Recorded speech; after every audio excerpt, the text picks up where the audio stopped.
हाय सांग माने welcome to my YouTube channel जय माँ मंगला। आज आज चलतु करवा खुदुरुकुणी ओषा। खुदुरुकुणी ओषा माने कौन बुझी पारुचंती? हमर दीटा कुहा हुए, गोटे हूँ खुदुरुकुणी ओषा, दीटाक कुहा जाए। तो आमे सकाळु उठिकिना फूल फुली तोलिकिना बसी पड़चु गुंथिबापी। देखंतु मो माँ को पे बहुत बड़ माळ करिछि। माँ कर आसी गोड़ तले माळटा पड़ुछि, एडे बड़ माळ करिछि। आउ माळटा गुंथिया को मते बहुत टाइम लागुछि।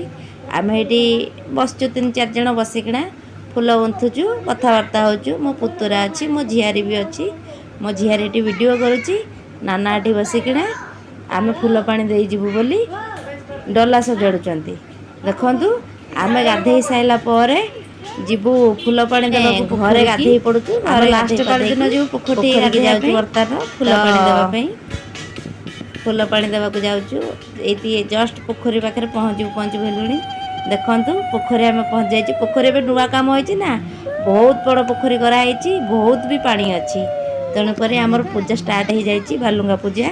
देखंतु छुआ माने बाली देइचंती, बाली देइकिना बालुंगा पूजा मु आरंभ करूछि। देखंतु बर्तमान आमे करदेलु कोन शिवलिंग फास्ट करा होछि, किंतु बालुंगा पूजा त ना को होछि, किंतु शिवलिंग करा होछि। आपणक एरिया रे कोन करा होछि त मु जानिनी, किंतु आम एरिया रे बालुंगा पूजा करूछु सत, किंतु शिवलिंग का आकार दउछु। ठीक ना भूल आपण माने कहिबे। देखंतु आमे फूल दे देइछु, दांत काटी दे देइछु, फूल देई साइलुनी। सिंदूर हळदी दबु, तापरे धूप धूप चंदन देकी पूजा करिवु। मुनु मो संगे अछंती आउ 3-4 जण।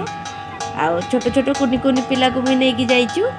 तो से माने बसिकिना ऊपर घंटा बाडौचंती।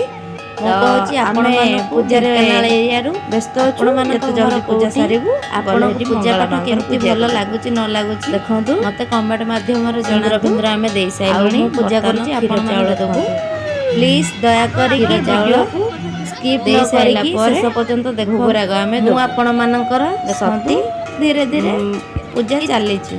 सरस्वती आपण माने प्लीज मो संगे जोड़ी होकी रुहंतु। देखंतु बर्तमान मो क्षीर चावल दउछि। क्षीर चावल दे साइला परे मु भोग लगेबी। वीडियोटा बहुत बड़ होइथिबारु तेणु करी मते सब कथा कहिया पड़ुछि। देखंतु मो बर्तमान भोग देली। भोग दे साइला परे फूल पानी आमे दबु। बंदे साइला परे फूल पानी दबु। एते आमे बंदेलु अपांगर मोर। बंदे साइला परे एठु फूल पानी दबु। छुआ मान संगे मिसिकी फूल पानी देकी मुंडिया मारिकी घर को आमे आसीबु। ए देखो पाखरे पोखरी तो पानी प्रबल, पत्थर पर ठियाइकिना पूजा कर दउछु। एटा पानी कतरे किना करंती पोखरीटी बालुका पूजा। छुआ मान आसिकी ठिया आइचंदी, देखिले ऊपर केते छुआ ठिया आइचंदी ओसा करियो बोली। एठी मंगलांगठी अपा पूजा कर देले। मो टिके साइड हो जाइतिली, मार्केट आड़े पळैतिली। आमे पूजा करी पळै आइलु। एते देखंतु बर्तमान आम ओसा जगह को स्थान को आमे पळै आइचु। मांकर पाखरे दीप मु लगेई देइची। एइनु मांकर पूजा आरंभ कर दबु। आमे फूल फुले देकी आग गुआ बसिबो। अरुआ चावल क्षीर दे साइला परे गुआ बसिबो। बसी साइला परे मांग कतरे फूल लागिबो। फूल लागिला बेलकु बही पड़ा स्टार्ट हो जिवो। बहीटा जतले नै गले मु जानि पाइलिनी, ततले पूजा रे बहुत व्यस्त थिली। बही नै गले छोट छोट छुआ आम सांगे पूजा करचंदी ना, सेति लागी जल्दी पूजा सारिया चेष्टा कले भी ऑलरेडी गोटे बाजी साइलाणी। जेते चेष्टा कले कोन हबो, डेरी हो जाउची आम पूजाटा टिके। आ फास्ट पाळी मु वीडियो करथिली सत, किंतु मु पक्केई पार नथिली। कारण मु निजे जेहेतु पूजा करथिली, मो सांगे रे केही नथिले वीडियो करिवा पई। तेणु करी मु फास्ट पाळी करिची, किंतु पक्केई पाइलेनी। एटा सेकेंड पाळी रो वीडियो। तेणु करी फास्ट पाळीटा मते 3:30 बाजिथिला पूजा सरियो बोली। ए पाळी टिके जल्दी सरची, 1:30 रे पूजा सरिची। मु लगेई देलेनी सब ठाकुरंडी फूल। बर्तमान कटी मां कटी फूल लगुची। देखंतु मु बहुत बड़ माळ करची मां को पे। आसिकिना माने तांको जंघरे पडुची फूल माळ आंठू गति रे। तो मु बागेई दोची फूल माळ।